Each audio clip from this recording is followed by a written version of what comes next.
welcome. Well, I wouldn't say welcome back because we didn't have a coffee break, but we are very happy to have now a very practical session. I think it's one of the first times I have Marcus on a very practical session about Search Console, and it's the first time to have Larry Kim over here in Germany. And so I think Marcus doesn't need a big introduction because everybody knows Marcus, but Larry is maybe the first time over here. And Larry is the founder of Wetsy. And I think if you do anything related to AdWords, once at a time, you will find his blog. And so he's writing for Search Engine Land. And I will be curious how you leverage Search Console, because you're more the PPC guy, right? And we would like to kick off now. And I have to introduce Marcus now. And he's talking about Search Console. And everybody who saw a presentation from Marcus knows there are different things where you have to stay focused. You know, there will be a lot of slides, right? There will be fun, I'm assuming, but there will be a lot of insights. So I'm very happy to have you over here, Marcus and Larry. And so please give Marcus a warm hand. Welcome, Marcus, on Google Search Console. Thank you. Check that.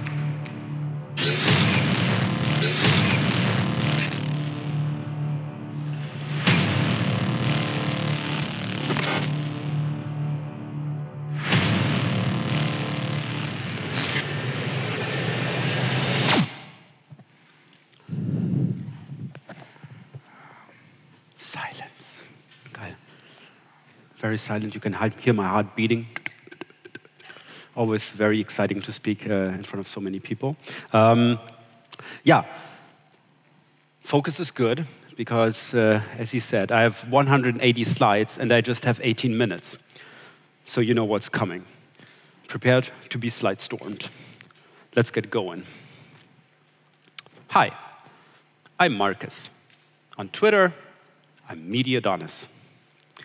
The last time I've been here on stage at SMX Munich, we had about 60,000 users. Now we have over 300,000 users from around the globe using our software. The whole on-page org team, we're almost 50 people now. We had a pretty exciting year. But let's talk about Google Search Console. Formerly Google Webmaster Central, formerly Google Webmaster Tools, which launched as early as 2001. It looked a lot different back then. It was a simpler time. Today, it's a full-blown suite and true treasure chest for SEO webmasters. Let's start with some basic stuff. You can check your index status, so how many of your pages are actually indexed in Google. Of course, this does not necessarily match the results of a site search command. As always, the number of results you see in search results is really just an approximation that's less accurate the more potential results exist. You can also identify crawl errors. If you have over 1,000, download all of them and mark them as fixed. Then you get new ones, and of course, old ones as well that haven't been fixed yet. Sometimes there are weird URLs listed, but it makes sense to explore what Google is criticizing. You can also change the status code from expired pages from 404 to 410. 404 status code pages get crawled maybe 5 to 6 times, and with 410 status code pages, they get only double-checked if they are really gone. You can also test your robots.txt. I wish more people would take care of their robots.txt. It's your domain's house rules. You know, it's always the first thing I look when I'm auditing a website. Google also helps you with international targeting. Of course, weapon of choice, the hreflang tag. As you probably know, when you specify another language version, you have to include the correct return tag. In Google Search Console, you can check if you're missing any of these return tags. With GC, you also have the option to remove URLs, only temporarily, though URLs are sort of faded out for a certain period of time. It's actually about 90 days. If you really want to remove a URL, you will have to slap no index on there. Within GSC, Google also encourages you to enrich your site results with rich cards, to be part of enriched mobile search results. What started with rich snippets is being followed up with rich cards. Google is adapting to the new favorite mobile usage behavior, the Tinderization. Swiping has become a very popular usage behavior. In GSC, you can check the performance of your rich card result. And getting structured data is becoming increasingly important for Google. And by the way, it makes sense to also work with the structured data testing tool if you work with structured data. Of course, the most awesome tool is Search Analytics. There's an interesting passage in the 2001 Google Webmaster Tools PageRank information section. We update our index every 4 weeks. This used to be called Google Dance. Coincidentally, Google Dance was also the name of a legendary party at the Googleplex. You always got a great T-shirt also. And I met Rand for the first time at Google Dance 2005. And I took this photo at Google Dance 2006. Matt Cutts was really a rock star in our industry. Back to the technical Google Dance. Results were static. And this finally changed with the caffeine update in 2010. No ranking update, an infrastructural update. Results finally became dynamic, and Google was also finally able to make live ranking experiments with every single search. I can really recommend this fantastic talk from SMX West last year. It's called How Google Works. It's from Paul Haar. He has been a principal engineer at Google for exactly 15 years now, so he definitely knows what he's talking about. And this slide is especially interesting. He shows very clearly how Google uses user, usage, and interaction data to interpret the results of live ranking experiments. We do A/B experiments on real traffic, and then we're looking for changes and click patterns. We run a lot of experiments. It is very rare if you do a search on Google and you're not in at least one experiment. Of course, those are not all ranking experiments. Google famously tested 42 different shades of blue to find the optimal blue for their search result links. Paul also shared a funny anecdote in the Q&A about an experiment. Google had an ongoing experiment just switching the position 2 and position 4 result. So what do you think happened? The click-through rate of the first result improved significantly. Since the number 2 result was really just number 4 worthy, the number 1 result looked even more shiny. It's all a huge performance test. Links might get you into the top 10, but all you get is a chance to prove yourself, to prove you are really top 10 material. All users decide which search result is really the best. And this is where some webmasters stumble. Poor guy. I think everyone knows these days how important the click-through rate has become. I was always a believer in click-through rate being a ranking factor. I was invited to speak at SMX Stockholm in 2009 about ranking factors 2010. How much does that H1 tag really matter? Okay, I spare you the rest, what happened in 2010. I shared a completely different theory. These are my slides from back then. Here's a theory. I know it's a bit out there, but it just makes sense. CTR as a ranking factor. First reaction in the audience. I had a convincing theory about 2 very different sites' ranking behavior for the same keyword, which led to my theory about how CTR could actually be a ranking factor, at least in this case. Although I think I argued my theory convincingly, I was still laughed at a lot. Yeah. I got quite some shit from the link-building worshippers. 4 months later, Google started showing this data in Google Webmaster Tools. I guess you can imagine how stoked I was about this. As you can see, Google Webmaster Tools used to show CTR data very granularly. Now you're only getting an average value. Total impressions are an aggregated result. As you can see, it's really been only 46 unique searches, so the real CTR is 35%. If a site appears twice on a search result page, when aggregating by site, it counts as a single impression. If I'm grouping by page or search appearance, each unique page is counted separately. No wonder nobody clicks on those anchor links. And by the way, as far as I know, the answer box result on top does not count, although it's the same URL. CTR and average position are aggregated as well, which can lead to quite confusing results when you're having site links. So first of all, I have an average position of 5.6, but the wiki article has an average ranking position of 10.1 with a whopping 26% click-through rate. Those site links only get displayed when the wiki article is the #1 result, hence the 0.1 average. And this explains the extremely high CTR for a 10.1 average result. And the overall 5.6 average is calculated by adding up the impressions from all individual pages times the average position divided by the total impressions count, in this case, adding up to 5.6.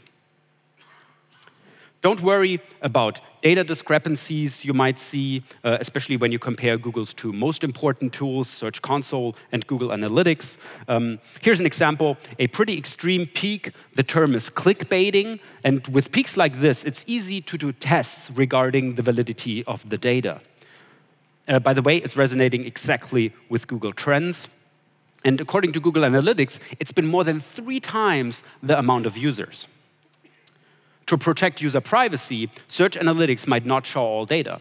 For example, they might not track some queries that are made a very small number of times or those that contain personal or sensitive information. There can be a time lag of 2 to 3 days between when the numbers are calculated and when they are visible to webmasters. Time zones matter.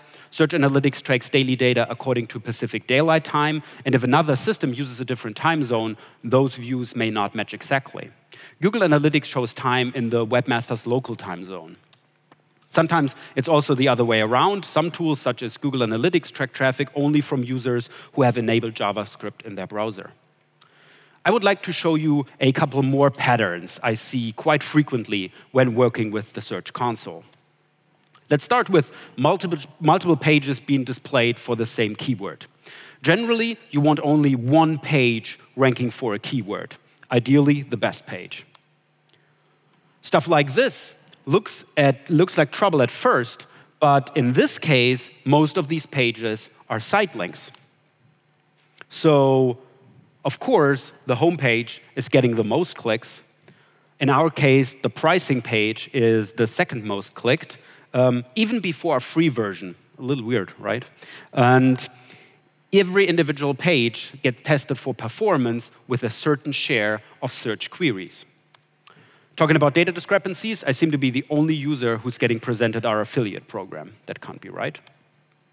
And here's another pattern for good multiple ranking. For the term on-page SEO, our wiki article is getting slightly over 3,000 impressions on average position #2. In a little over 2/3 of these searches, I'm also the #3 result. And on top of this, 27% of the time, my homepage even ranks additionally on #4 for true SERP domination. So site links and multi-rankings are okay. How can you identify problems? For example, cases of keyword cannibalization. The best way is to filter for an exact query to find multiple pages ranking for this query. Here's a clear case: 2 seemingly identical pages competing for the same keyword. It's indeed the same page, owed to an untidy wiki cleanup, and a clear case for a 301 redirect, combining the link power of both pages. The page is already featured in the answer box, so climbing up at least one spot is definitely possible. The user's location is also very important. The display pages can also be based on a user's location. In this case, the term is Schönheitsklinik, so beauty clinic. Like in this case, Rheinland-Pfalz, Baden-Württemberg, or of course, beautiful Bavaria. You can also do insightful comparisons. Let's start with the classic desktop versus mobile performance. In our case, the CTR of our pricing page is more than 3 times higher with mobile searches. The on-page SEO wiki article as well, almost 9 times higher CTR. And best CTR, our team page. Who would have thought? You can really see how a higher click-through rate corresponds with a better average ranking position. When comparing countries, you can really see the power of your brand and how your brand influences click behavior. So in Germany, when I'm searching for canonical tag, almost 53% of all users searching for canonical tag are clicking through to a wiki article. That's pretty cool. In Austria, it's a little bit smaller CTR, hence a little bit worse of a ranking. Exhibit B, it's again a bit worse in Switzerland, same behavior. In the UK, well, we're getting there. And we seem to be not really in the relevance set in the US yet. Oh, by the way, you don't always need a high CTR to rank on the first page. With navigational queries, Google does not expect a lot of clicks beyond the first result. You can also identify performance tests with search analytics data. Here's an example. The search term is good old SEO. The contender is one of our wiki articles. If I look at it from the outside, it seems like the page is bouncing heavily and not really seeing all too much page 1 action. If you take a look at Search Console data, it's much more insightful. Check out this period of time. A pretty obvious top 10 performance test. Is this page really worthy of a permanent top 10 position? Unfortunately, these jumps into the top 10 weren't all too much successful. Yeah, this goes on and on. Of course, with a search term like SEO, with naturally a lot of competition, it's hard to rank with Wikipedia-type content on the first page, especially if Wikipedia is already ranking top 1. Oh, and by the way, I really hope I don't have to add that this jump into the top 10 had absolutely nothing to do with links. Whatever Mr. Kemper says, nothing to do with links. These repeated jumps from the second to the first page are clear performance tests to see if you are permanent top 10 material. In my case, I failed. Well deserved, I might add. Of course, it's not just about a good CTR. When you have people convinced to click through to your site, now it's up to you to perform and satisfy their search need. Search Console also helps you find keyword opportunities. The example in my case is Augenringe entfernen, so how to remove dark eye circles. It has 25,000 impressions, so it's quite juicy. And the same page is also ranking for another related keyword, Augenringe unterspritzen, so injecting something to get rid of dark eye circle, whatever. This is why I like German, it's so efficient. If you compare both search queries, I can see a lot of potential. Of course, it's a little bit less traffic, but when you're SEO by heart, you're always going for it all. Oh, and don't get fooled by traffic peaks. The term Augenringe entfernen is always peaking around Christmas and New Year's. Who would have thought? Yeah, seems to resonate almost exactly with Google Trends in this case again. Another interesting peak here for the term Schönheitsklinik Leipzig, so beauty clinic in the city of Leipzig, which was due to the fact that veteran movie stars Melanie Griffith and Don Johnson were spotted checking into a beauty clinic in Leipzig. He's 67 now. Yeah. So it's about good performance. You can watch good performing pages moving up the Google ranks. And what happens if you don't perform well? Well, 3.7% on 2, that's not good. 0% on 3, that's not good. 0% on 4, 0% on 7, 0% on 8. Yeah. The lesson to be learned here is, with great SEO, you get nothing more than a chance. If you get the chance, don't suck. Don't fuck it up. This is slide number 180. You have done it. Thank you very much.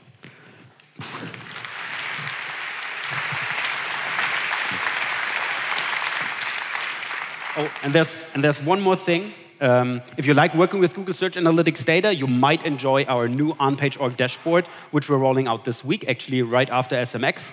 Just check out Boyer Booth for a sneak peek if you like. Thank you very much. Thank you. Super.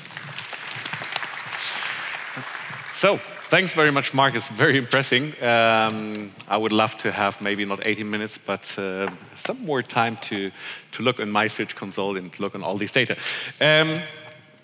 We have Larry now over here. Would you like to go on your stage? And we'll continue with Search Console and SEO, and I'm very happy to have Larry over here from WordStream, CEO and founder. And I think now is your video coming, so don't be afraid of your video now. Yeah. Oh, sorry? The video. Oh, sorry, we had this already. I have to apologize.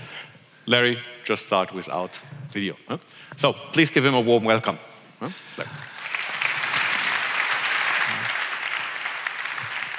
Thank you very much. It's great to be here. My first time in Germany. My first time at a marketing conference here. I hope your English is better than my German.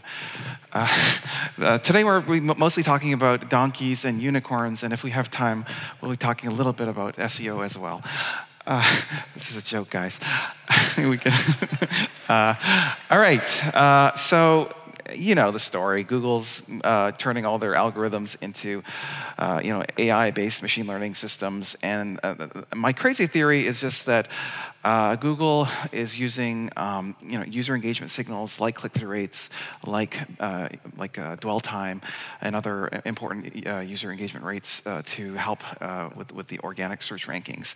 Now, the problem with this, basically the theory, it's very simple. It's like the way a machine learning system works is it needs to audition different keywords with different results, and it has this additional step where it needs to just check to see if the intent of the user was met or not, and I believe that test is based on click-through rates and dwell time.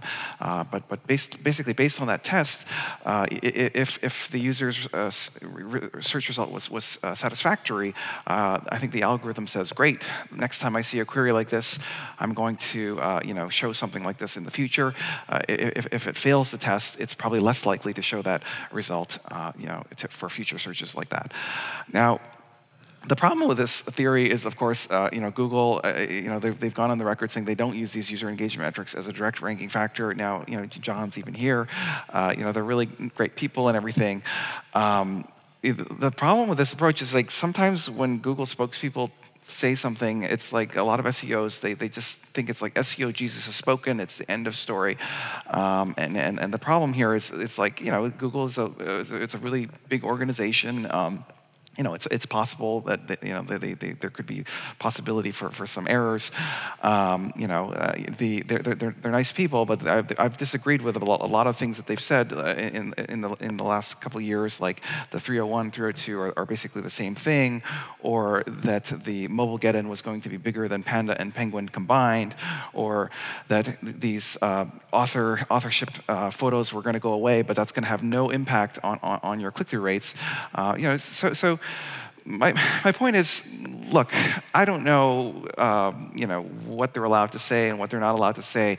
But this is SEO, and in SEO there's data and then there's opinions. And so today I just wanted to share with you some actual experiments that I've run, and all of these experiments you can actually replicate yourself in your own Search Console data to formulate your own opinions. But at least I want to share with you some experiments. Hopefully, that we can have a conversation about this. Before getting into all the experiments, the crazy SEO experiments, I wanted to just introduce myself briefly. I'm Larry. I'm slightly obsessed with unicorns, having founded the International Unicorn Association of the World. I'm originally from Canada, from a province called Manitoba, which is super famous for being the polar bear capital of the world. I later moved to Boston because the weather is so much better. That's a joke, guys. That's not really Boston. I live in Harvard Square. It's a super famous area, super famous neighborhood. That's where Bill Gates founded Microsoft. It's where Mark Zuckerberg started Facebook. It's also where I started WordStream. My background's in electrical engineering, programming for a couple of years, and having developed tools used by millions of marketers worldwide. I also have a 2-year-old kid named Julian. You can follow his life on Twitter with the hashtag #PPCKid. All right, enough about me. Back to our experiments today. 8 crazy SEO experiments that will blow your mind, and also, what does it mean? Like, what can you do about it? So, my first crazy experiment has to do with trying to find evidence of rank brain, right? If Google is saying that rank brain is like the number 3 most powerful ranking signal or ranking factor, well, then we should be able to see some of it, of this algorithm in our data, right? And so basically, for this experiment, what I did was I took 1,000 keywords for the same website, for the same domain. I was tracking the performance of these same keywords throughout all of 2016.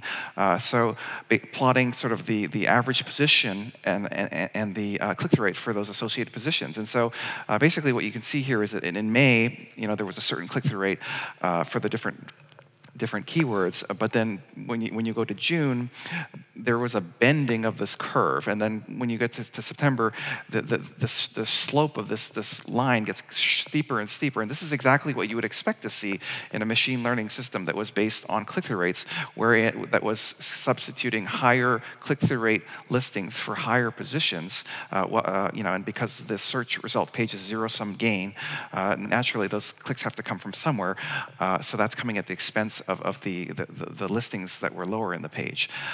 My number 2 crazy experiment, and by the way, you can just use your own data to do that. My number 2 crazy experiment has to do with, does click-through rates impact rankings? Now, obviously, rankings impact click-through rates. That's obvious. If you're in the top spot, you're much more likely to have a high click-through rate than if you're in 2nd, 3rd, or 4th spot. Now, but the question I'm asking is the opposite. Is there a feedback loop where click-through rates are actually impacting rankings? So this is a little hard to compute. And actually, Marcus, I saw that you did some work on there, but I took a different approach. Basically, my approach is to look at relative click-through rates, not at the actual click-through rate. So you basically have to back out the expected average click-through rates for a given spot, and then what you're only looking at is whether or not a listing is beating the average expected position or is being beaten by the average expected position for a given position. Just a relative analysis. And so what I found was the listings that were beating the expected click-through rate for a given position by 20%, those were the listings that showed up most often in position 1. And if you were not beating the expected click-through rate for a given position, then you were very, very likely to show up in positions 6, 7, 8, 9, 10. And so it basically boiled down to, if you want to raise your rankings by 1, you just needed to further exceed the expected click-through rates for a given ad spot by around 3% on average.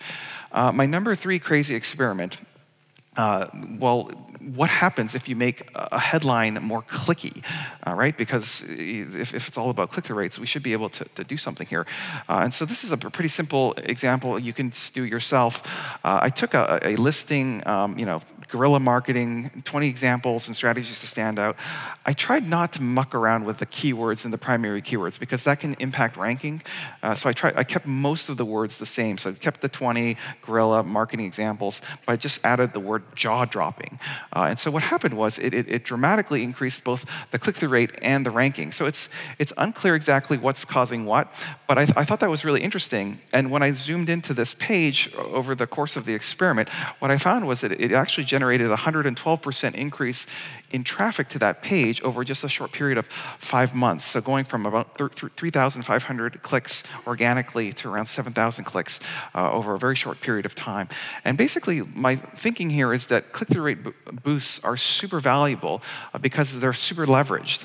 Even if I'm completely wrong about the click-through rates improving your rankings, if you just improve your click-through rates by themselves, more people will click on your stuff. So you'll get more clicks. But if I am correct, and I believe the data supports this, that Google notices that you're getting an unusually high click-through rate, and it gets rewarded with better positionings, which feeds back into even better rankings. My number 4 crazy experiment today has to do with other engagement rates like dwell time and bounce rate and time on site. Like, do these engagement metrics impact rankings? So we know that Google measures dwell time because if you just do any search on mobile and hit back quickly, it'll say like people also search for. So that's being triggered based on like a very short session.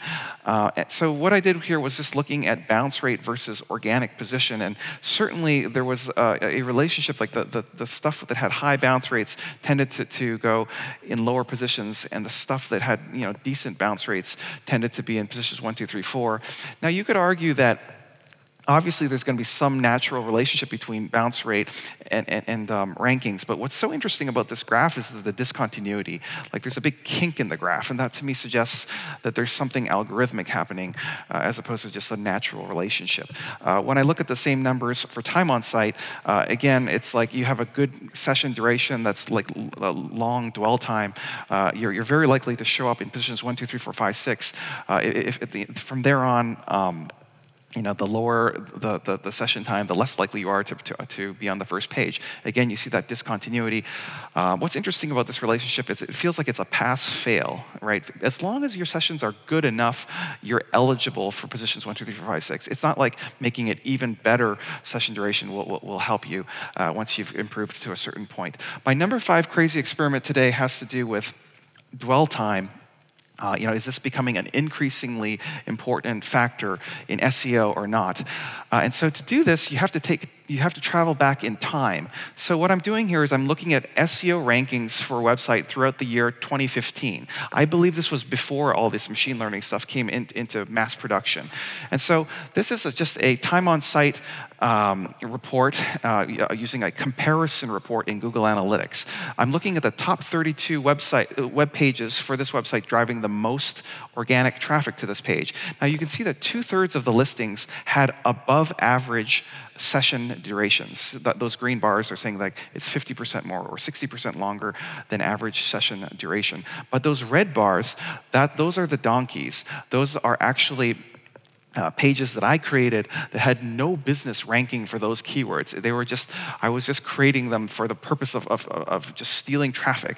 And roughly 2/3 of my top performing pages were actually donkeys. Now let's fast forward by 1 year and look at just the time duration of the last 90 days. So the last quarter, running the exact same running the exact same comparison report. And what you can see is that Google has somehow figured out a way to see through my donkeys. They've all but eliminated, all but 2 of my donkeys. And in fact, those 2 donkeys that are left are the most at risk for being eliminated in the near future. And so I think it has something to do with and this machine learning stuff and user engagement signals. By the way, this is one of the donkey pages that got slaughtered. The rankings didn't disappear overnight. It wasn't like Panda or Penguin where one day you open up your Google Analytics or your Search Console and all the traffic is gone. What happened was every single month, it dies a slow death, 3% of traffic disappearing, because that's what machine learning does. It kind of additions different keywords and queries against different types of contents and looks at the outcomes and makes decisions kind of over time as opposed to all at once. My number 6 crazy experiment today has to do with featured snippets. How the heck does Google's featured snippet algorithm work? I don't think, but for example, this is a query for link building.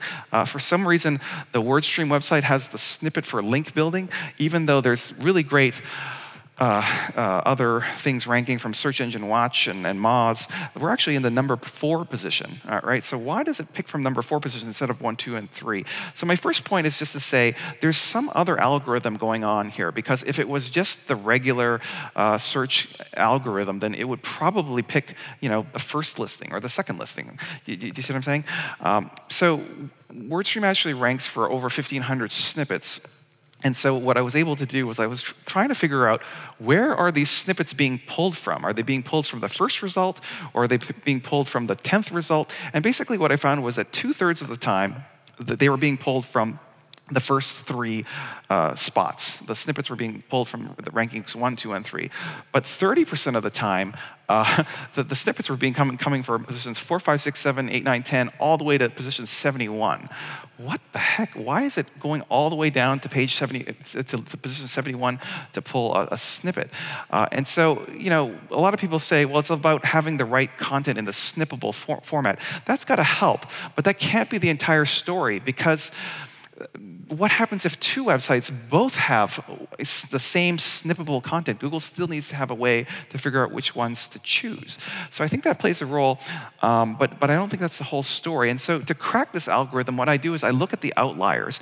I look at the listings that are being snipped from position 10 or 11 or 12, and just trying to understand why is that outlier being pulled. And basically, this is an example of one for Bing Ads rewards. And now, so there's plenty of great websites that, like Bing Central, all the YouTube channels, official YouTube channels for Microsoft. Like, why isn't it pulling answers from those more authoritative sites, and why is it pulling from my website? And so basically, the one thing that I noticed was that when I look at that listing that was being snipped from position 10, it had an unusually high click-through rate, 21% in position 10. So that's pretty big. Another idea here is that it had unusually high time on site, so significantly longer than the average time on site. And so using that as a theory, I went back and looked at all of the snippets that were being snipped from low positions, like positions 9, 10, 11, 12, whatever. And what I found was what they all had in common was unusually high session time. So I think it has something to do with these user engagement rates. My number 7 crazy experiment today has to do with what's the real relationship between social shares and organic rankings, right? If you've done any SEO at all, I'm sure you've noticed a lot of times that the content that does really well in search also tends to generate a lot of shares on social media, like Facebook and Twitter. Now, Google, they've actually gone out of their way to be very, very clear about this. They don't use Twitter or Facebook or social signals to rank pages, and this totally makes sense to me. Like, why the heck would they rely on signals that are derived from competing companies? So I actually believe them. So, but what's with all the correlations? What's causing this relationship between high SEO performance and social sharing? And basically, to do this experiment, what I did is I downloaded data from my Facebook console and then from my Google Search console. And what I looked at was the Facebook post engagement rates for different types of content that was being shared. And then I looked up the normalized click-through rates for that same content on Search Console. And what I found was simply the same types of content that make people want to click on things like crazy on search are the same types of content that makes people want to share and click on things in the Facebook newsfeed. And so what they have in common, I believe, are machine learning systems that greatly reward high engagement content with greater visibility in either the newsfeed or the search results page. I want to just give you 3 examples of what I'm talking about. This is an example. Best free survey sites. You see, we get the snippet, like WordStream has a snippet and the number 1 result. When I share that same title and the same URL on my Facebook page, it has a 7.4% engagement rate on Facebook. A typical Facebook engagement rate is maybe 1 or 2%. So they both have unusually high click-through rates. Catchy email subject lines, same idea. When I share this on Facebook, it has an 8.5% engagement rate. Develop presentation skills. This has a 7.1% engagement rates when shared on Facebook. So I think it has something to do with the fact that they're both very, very engaging topics. My last crazy experiment for today has to do with exploring the relationship between engagement rates, so like click-through rates and bounce rates, versus conversion rates. So hopefully I've convinced you that it matters a great deal for SEO. It matters a great deal for social media, obviously. It actually matters a great deal for advertising, pay-per-click advertising, because all of those quality score algorithms and PPC are based on click-through rates. But what about conversion rates? Is there any benefit of trying to increase click-through rates for conversion rates? And basically there is. When I look at like e-commerce stores, like companies with thousands of products, and I just look at the different products and what's the click-through rates for those ads, and what's the corresponding corresponding conversion rates, what we find is the higher the click-through rates, the higher the conversion rates. Simply put, what's happening here is if you can get people really, really excited about clicking on something, that excitement carries through to purchase or to sign up or to whatever it is you're hoping for them to do. Guys, one thing that I think is in common with all of these 8 crazy experiments today, when it comes to content that does remarkably well in SEO or in social media or in pay-per-click advertising or in conversion rate optimization, the one characteristic that they seem to all have in common is high engagement rates, and of course the fact that all of these systems are powered by machine learning systems that greatly reward high engagement content with greater visibility. Are we out of time? Okay. So in summary, look, we've got my crazy SEO experiments today. We talked a little bit about how click-through rates could possibly impact rankings, how dwell time could impact rankings, and that these high engagement rates, they tend to do well in other channels outside of SEO as well. So the key takeaway, I think the unicorn of ranking signals is actually user engagement. So look, we've just spent a lot of time doing these experiments. Let's think about what does this mean for the future of SEO. There's a lot of people who think that there's nothing you can do about this, and I think that's crazy. Maybe there's nothing they can do about it because they haven't thought about it. But basically, I think there's a lot we can do about it. What we need to do is basically be in a situation where, for 2017, we focus on increasing the click-through rates for search listings and increasing the engagement metrics, like the on-page engagement metrics for that content. And I wanted to just give you 4 quick examples of new powerful SEO weapons to defeat these types of algorithms. My number 1 SEO weapon has to do with the click-through rate donkey detector. This is a very easy to use, powerful tool to help you determine whether or not your search listings are unicorns or donkeys.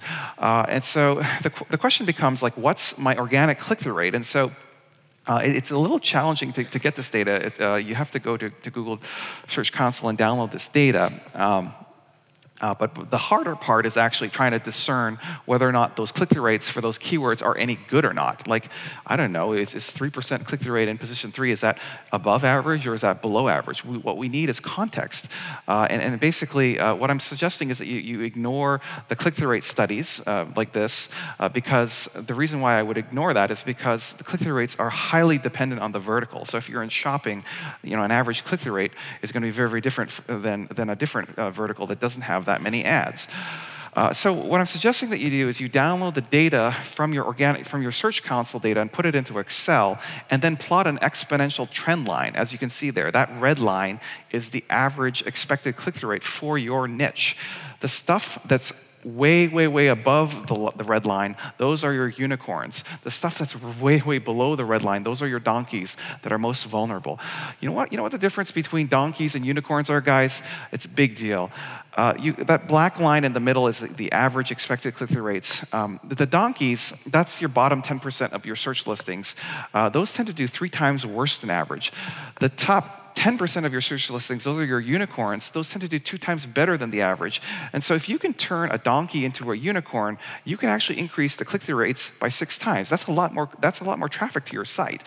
We only want to turn donkeys into unicorns, so we never want to turn unicorns into donkeys. And so by using this kind of methodology, you're minimizing your downside risk, right, by only working on the donkeys, and you're maximizing the upside potential. So now that we've identified the donkeys, we need to convert them into unicorns. And so this brings me to the donkey to unicorn converter. So you see all these SEO title tags with big data solutions. These title tags all suck. Do you know how I know they suck? It's because the keyword-heavy SEO title tag is the same thing as the dynamic keyword insertion in Google AdWords. And I have $1 billion of ad spend that I can run this analysis on. And so basically, when it comes to dynamic keyword insertion in AdWords, what we find is that it does pretty good for if you're just trying to be upper middle class, if you're trying to be in the 75th percentile of ad click-through rates, use dynamic keyword insertion. But when it comes to the unicorns, the very, very top 1% or the top 5% of highest click-through rate listings, they actually tend to not use dynamic keyword insertion at all. Instead, they rely on other factors that we can reverse engineer through my unicorn research lab. One of the things that they have in common is that they leverage emotional triggers. So those 9 emotions like laughter, fear, amusement, joy, etc., these tend to make people click on things like crazy. Another idea has to do with writing conversational copy from the perspective of one of these 4 personas: the bearer of bad news, hero, villain, comedian, or feel-good friend, as opposed to just some bland, statement like dynamic keywords insertion. And then thirdly, leverage this, this title template format that is commonly employed by viral articles, like the format, emotional hook, content type, and topic. Guys, finding a unicorn is like playing a lottery where the odds of winning is 1 in 10. Marketers are very biased. They think that everything they create is a unicorn, but really, most of the time, it's like a triceratops or a mosquito or a narwhal or some other creature they thought was a unicorn, but actually wasn't a unicorn. And so how do we find the unicorn? Well, we're going to have to test at least 10 different headlines on average. How many headlines do you see here? Anybody? It's just 1. This is the same headline with different punctuations and capitalizations. What we really need to do is come up with different combinations of personas and emotional hooks and mix and match them, and then find the unicorn. How do we find the unicorn here? Well, what I do is I audition the different headlines in AdWords to try to figure out which has the highest click-through rates. You can also audition them on Facebook. Remember, the same emotions that make people click on things in search are the same emotions that make people click on social ads. So that's the how you convert the donkeys to unicorns. That's the process. You just run the test, find the winner, and then swap out the headlines. My third weapon here has to do with an engagement rate donkey detector. How to figure out which of these pages are doing really badly in terms of time on site and how to fix them. Mobile engagement in particular is particularly brutal, with time on site being as bad as half as good or 10 times as worse. One of the quick and easy hacks that I've found to dramatically increase the stick rates of your content is to add these mobile interstitials. Here's one called Banana Splash that actually, when added, increases the contact capture by 2 to 4 times on average. Now, I know that there's been this kind of mobile interstitial penalty that's been rumored to be rolled out over the last month or so, but many SEOs have written that they don't see any evidence of this penalty, and I think one of the reasons is because possibly my theory is because that these same pop-ups that are being penalized are actually improving the session metrics, and so there's a kind of opposing penalties and rewards, if you will. My last idea today, it has to do with buying SEO rankings using Facebook and Google display ads. Now, of course, Google says you can't buy rankings, but in fact, there is a really easy way that you can do this. When it comes to click-through rates and stick rates, one of the most discriminating factors that dramatically increases these metrics is brand affinity, whether or not people have heard of you.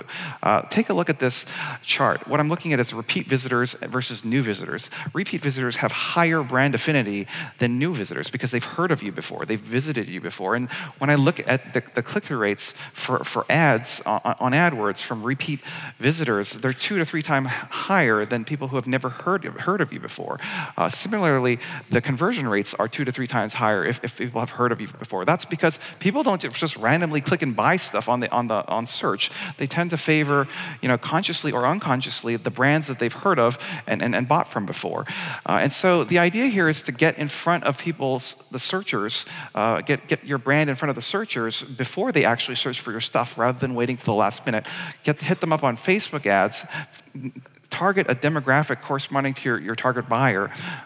Promote inspirational, memorable content so that later, when the need arises, for example, business travelers, or if you're a jeweler, target people with anniversaries coming up.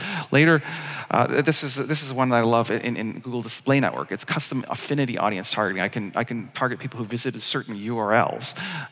Basically, and you can use remarketing to ensure that not only do they visit you, but they remember you for all subsequent future searches. Basically, the idea here is just trying to create a bias using ads that will greatly that will greatly impact those user engagement signals. Guys, in summary today, I just wanted to close on the virtuous cycle of unicorn land. So basically, even if you don't believe anything I said, better click-through rates and better user engagement rates, I think that's going to help you no matter what.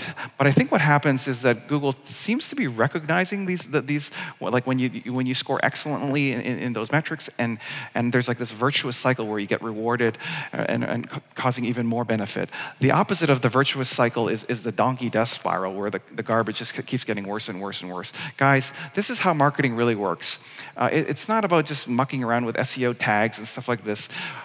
The purpose of all this is, A, we're going to create some content that's memorable, inspirational about our brand and market this to our target market. 2, people will consume that content. They will not necessarily search for your stuff right away, but they will form a bias in the back of their head. And later, when the need arises, they will either do a branded search, in which case you'll have a 70% click-through rate and a very, very high conversion rate, or they will do an unbranded query and have a very high likelihood of choosing you. That's all I have today. Thank you very much. Be a unicorn in a sea of donkeys. Thank you.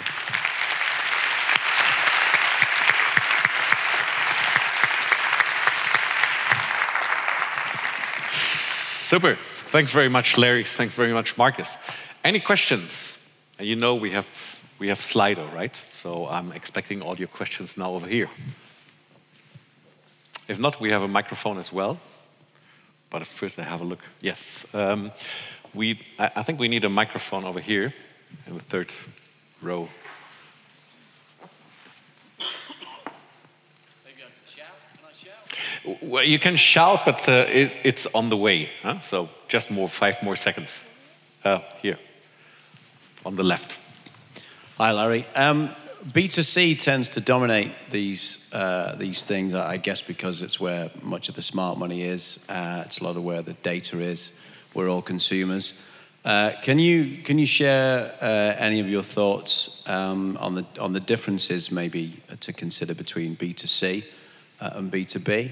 Because 90% of the value chain is B2B, and I'm assuming B2B is going to catch up.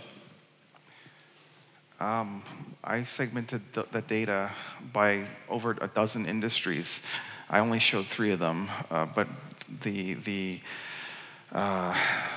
rule of stronger brand affinity resulting in 2 to 3 times higher click-through rates and conversion rates held true across all the industries that I looked at. I think you also saw this with the data I showed with the country comparison. This was basically the same thing. Basically, when people already knew our brand, and it was very likely in Germany that they already encountered our brand, very high click-through rate on our content. Like in the UK, a lot less people know us, much lower ranking. I think this is the same thing in B2B and B2C. You seem to be describing content marketing. Hmm? Content marketing. You seem to be describing content marketing. So brand affinity through content. I mean, everything that's in Google from my site, content. So yeah, I guess you could consider that content marketing. So another question. If not, I'm having a couple of questions over here. And there's a question for Larry. And the question was, so if you're talking about engagement, and you had this example with Facebook, and you were talking about Facebook engagement. And the question was, is it more referring towards clicks, towards shares, or to just likes? Or you would say, well, overall, it's not so important if it's likes, shares, or comments. Yes, Facebook in their analytics package, it has one metric called just post-engagement rate, and that's just the sum of all interactions, whether it's likes, comments, shares, clicks, it follows, etc., versus the number of impressions, and that's the one that matters. Yeah. And I'm not sure whether I do 100% understand this question, but I'm just reading. So once again, sorry for it's once again Larry. You use AdWords for title testing, which is kind of interesting, and I think it's a very good practice. So how is your experience with non-ad related A/B testing for titles? You know, I actually don't like that idea as much because I think one of the worst things you could be doing is changing your title tag like every week. I don't know this for sure, but I think Google would look at that and just kind of be suspect of the page whose title is changing every week. And so that's why I was suggesting just write your 10 headlines, have an edition offline, and it doesn't even have to be ads. Like you could use email marketing and just segment your list, into 10 equal sizes and just see which has the highest open rate. Like it's all the same idea. Like you're just trying to find which idea resonates the most, and just swap in the winner with the old title. Basically, one other idea is just you're looking for a big winner, not just a little winner. So if the differences between all the different tests are more or less the same, then just throw them all out and then do another 10. What you're looking for is actually a unicorn, which has 2 or 3 times higher click-through rates. So if everything has a 3% click-through rate, you're looking for something with like 9 or 10% click-through rates. They're harder to find, but if you do 10 or 20, you're very likely to find one. Actually, one tip on this in this regard, I do exactly the same thing. I think it's always the best practice to do exactly this because Google AdWords system is actually made to do exactly this. I have 10 different ad copies. Which one is the best? And this one you're just using for your organic titles, so this works very well. What we tend to do in this case is actually use Bing advertising. This is actually the only reason I do advertising on Bing is to test titles because it's just a little bit cheaper. So if you want to do this, it works just as well with Bing. Sure, you could also target other locations. Like if New York City is the most expensive, like you can go after some other geo that's not as expensive. We're just doing a survey here, not trying to convert clicks. Yeah. When I understood right, the process is more to say, well, we first test the titles maybe in AdWords, and we see where the big winner is, and then we move this to the organic title. Usually, what would you expect how quick you have a ranking change? Is it just maybe in days? Is it in weeks? Or what is your experience on this? Maybe it's more for Marcus and Larry. No, I think I showed a graph of one of these title tag experiments, and it was growing the clicks at a pretty steady rate. It was like 10% a month or something like that. But whatever it was like it wasn't like Panda or Penguin where there's a discontinuity. It was just becoming favored for more and more queries, and therefore the ranking kind of improves rapidly over time, but not in a discontinuous way. I also have a thing of thumb. It's like when we're really rewriting titles, optimized for CTR, it's like 6 to 8 weeks, maybe something like this. Not like for the high-profile terms, but like general stuff, 6 to 8 weeks. This is where you should at least see a little bit of a tendency going up or down. Title tag optimization. Like one thing about the title is that you can actually change the ranking because the title is a ranking factor, like on-page content. And so I think another way of doing this, if you want to really prove it to yourself, is edit the meta description. So Google has said that they don't leverage meta descriptions for a ranking signal, but that could influence click-through rates. And so that would be a great way of proving it to yourself. Just put the ASCII code in there, stuff like this, the check marks or the heart, stuff like this, always works great, especially if somebody else doesn't do it. I always look at the SERPs up first, to really see what you're up against. If you are up against 9 people that have a star rating rich snippet, you might also want to get a star rated rich snippet. Or if nobody else has star rating rich snippets, maybe you will have a star rating, and especially star ratings really boost CTR. So it's really about look at what the other guys are doing, what you're up against, and try to find your way. And just do you see a big difference maybe, or let's put it the other way around. You said, well, I'm doing some testing by personas, like maybe people who are more cautious, or so you have this nice picture. You see as well a big possibility or a big difference between mobile and desktop to say, well, no, titles on desktop are completely different to what you do on mobile. So are mobile titles, you have to work differently, or is it just the same? So you say, well, persona is more important than device. So in AdWords, which is actually my area of expertise, 3 or 4 years ago, they released a lot of device segmentation tools where you could bid differently for different devices. And they actually eliminated that feature last year. And the reason was, they said, was it just wasn't that discriminating like a lever. It was more or less the same. They wanted to focus on other things. So I can just infer from that that it wasn't like a game changer, or not saying that it doesn't matter, but it's just how much does it matter? Okay. Super.